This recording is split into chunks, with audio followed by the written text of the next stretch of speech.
नमस्कार विद्यार्थी मित्रांनो, नोट्स इन मराठी या आपल्या शैक्षणिक यूट्यूब चॅनलवर तुमचे मनापासून स्वागत आहे. आज आपण शिवपूर्वकालीन महाराष्ट्रावर जरा सविस्तर चर्चा करणार आहोत.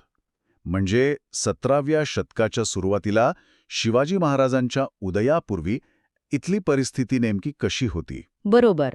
राजकीय, सामाजिक, लोकांचं आयुष्य कसं होतं, हो, आणि त्यांना कोणत्या संकटांना सामोरं जावं लागत होतं. या सगळ्या प्रश्नांची उत्तरं आपण आज शोधणार आहोत आणि यासाठी आपण इयत्ता 7वीच्या इतिहासाच्या पुस्तकातल्या माहितीचा आधार घेणार आहोत. आपला उद्देश हा आहे की स्वराज्य स्थापनेची नेमकी गरज का निर्माण झाली याची पार्श्वभूमी आपल्याला अधिक चांगल्या प्रकारे समजावी. चला तर मग सुरुवात करूया. तर त्या काळातली राजकीय परिस्थिती खूपच गुंतागुंतीची होती, नाही का? म्हणजे महाराष्ट्र असा एकसंध नव्हताच. अजिबात नाही.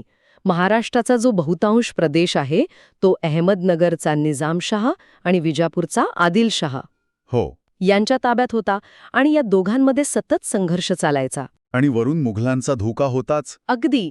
मुघलांनी खानदेशात प्रवेश केला होता आणि त्यांचं पुढचं लक्ष होतं दक्षिणेत आपली सत्ता वाढवणं. म्हणजे एकाच वेळी अनेक आघाड्यांवर लढावं लागत होतं. आणि फक्त ह्याच सत्ता नव्हत्या. कोकण किनारपट्टीचा भाग तर वेगळाच होता. तिथे सिद्धी लोकांच्या वस्त्या होत्या जे आफ्रिकेतून आले होते. हो, आणि समुद्रावर त्यांचं वर्चस्व होतं. त्यातच युरोपातून आलेल्या सत्तांची भर पडली. पोर्तुगीज, इंग्रज, फ्रेंच, डच. बरोबर. या सगळ्यांमध्ये व्यापारासाठी बाजारपेठा मिळवण्याची एक एक तीव्र स्पर्धा लागली होती. पोर्तुगीजांनी तर गोवा आणि वसईत आपलं राज्य स्थापन केलंच होतं. हो, आणि बाकीचे व्यापारी कंपन्यांच्या नावाखाली वखारी उभारत होते, पण तो फक्त एक देखावा होता. त्यांना टोपकर असं एक मजेशीर नाव मिळालं होतं त्यांच्या शिरस्त्राणावरून. गंमत आहे है ना?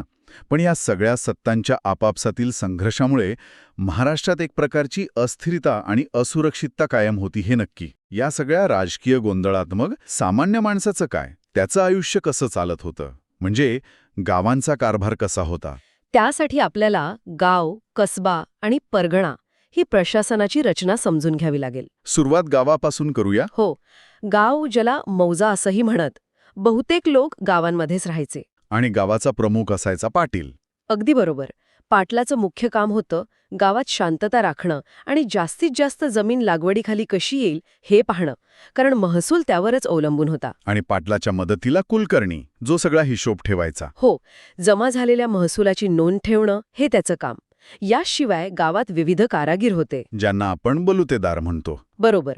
सुतार, लोहार, कुंभार हे सगळे.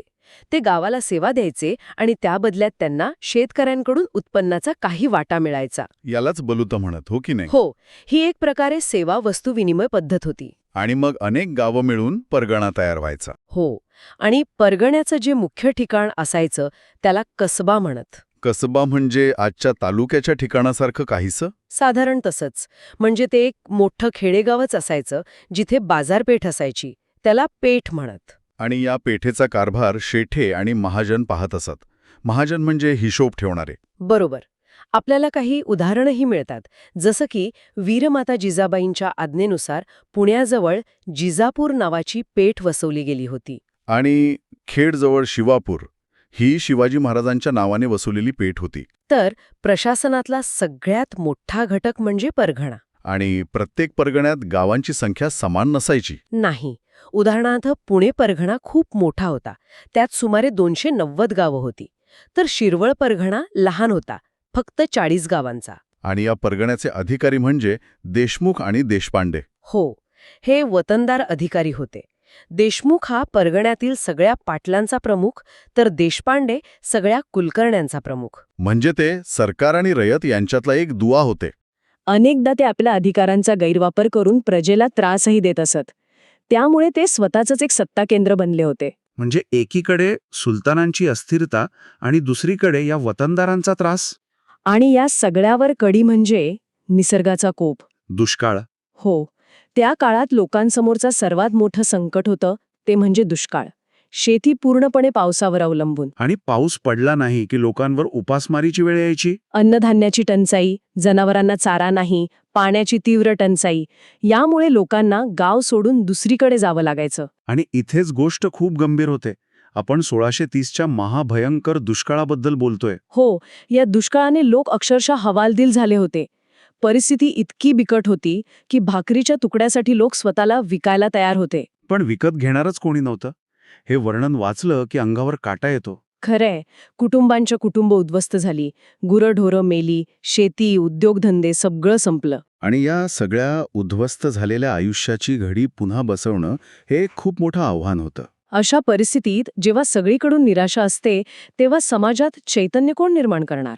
आणि इथेच वारकरी पंथाचं कार्य खूप महत्वाचं ठरतं. अगदी. त्या काळात समाजात अंधश्रद्धा आणि कर्मकांडांचं खूप स्तोम माजलं होतं. लोक दैववादाच्या आहारी गेले होते. अशा वेळी वारकरी संतांनी लोकांना एकत्र आणलं आणि त्यांच्यात जगण्याची एक नवी उमेद निर्माण केली. आणि या चळवळीचं सौंदर्य हे होतं की त्यात समाजाच्या सर्व स्तरांतील लोक होते. संत चोखामेळा, संत सावता, संत सेना, संत शेख महम्मद, तर संत सोयराबाई, संत निर्मळाबाई, संत जनाबाई, संत कान्होपात्रा यांसारख्या स्त्री संतही होत्या. ही किती मोठी गोष्ट आहे. या चळवळीचं केंद्र होतं पंढरपूर आणि दैवत होतं विठ्ठल. हो, आणि भजन, कीर्तन, सहभोजन म्हणजे काला या माध्यमातून संतांनी समाजात समतेचा संदेश दिला. आपण काही प्रमुख संतांच्या कार्यावर थोडी नजर टाकूया. संत नामदेव, एक उत्तम कीर्तनकार आणि कुशल संघटक. नाचू कीर्तनाचे रंगी, ज्ञानदीप लावू जगी, ही तर त्यांची प्रतिज्ञाच होती. त्यांनी आपले विचार पंजाबपर्यंत पोहोचवले, हे खूप महत्वाचं आहे. हो, आणि त्यांची काही पदं तर शिखांच्या गुरु ग्रंथसाहेब या पवित्र ग्रंथातही आहेत. यानंतर येतात संत ज्ञानेश्वर, ज्यांनी भगवद्गीतेवर भावार्थ दीपिका लिहिली. म्हणजेच आपली ज्ञानेश्वरी. त्यांनी ज्ञानाचे दरवाजे सर्वसामान्यांसाठी उघडले. खरे, अत्यंत प्रतिकूल परिस्थितीतही त्यांनी आपल्या मनाचं संतुलन ढळू दिलं नाही. आणि ज्ञानेश्वरीतील पसायदान, ते तर विश्वकल्याणासाठी केलेले एक उदात्त मागणं आहे. त्यानंतर संत एकनाथ, ते खऱ्या अर्थाने लोकशिक्षक होते. संस्कृत वाणी देवे केली तरी प्राकृत काय चोरापासूनही झाली, हा त्यांचा सवाल खूपच परखड आहे. हो, त्यांनी मराठी भाषेचा अभिमान जागवला आणि परमार्थ साधण्यासाठी प्रपंच सोडण्याची गरज नाही हे स्वतःच्या आचरणातून दाखवून दिलं. आणि संत तुकाराम महाराज, पुण्याजवळच्या देहू गावचे. त्यांची अभंग रचना अतिशय प्रसन्न आणि प्रासादिक आहे. त्यांची गाथा हा मराठी भाषेचा अमूल्य ठेवा मानला जातो. त्यांनी समाजातील दांभिकतेवर आणि अंधश्रद्धेवर आपल्या अभंगांमधून कठोर प्रहार केले. अगदी.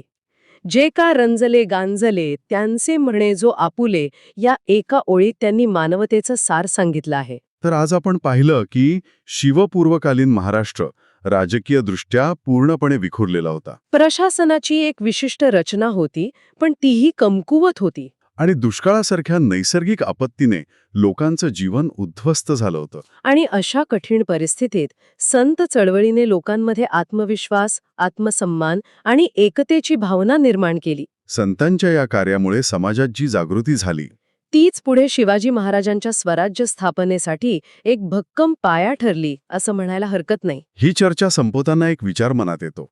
17व्या शतकातील संतांची समता, करुणा आणि संकटात टिकून राहण्याची शिकवण आजच्या सामाजिक आव्हानांना तोंड देण्यासाठी कशी उपयुक्त ठरू शकते? नक्कीच विचार करण्यासारखा प्रश्न आहे.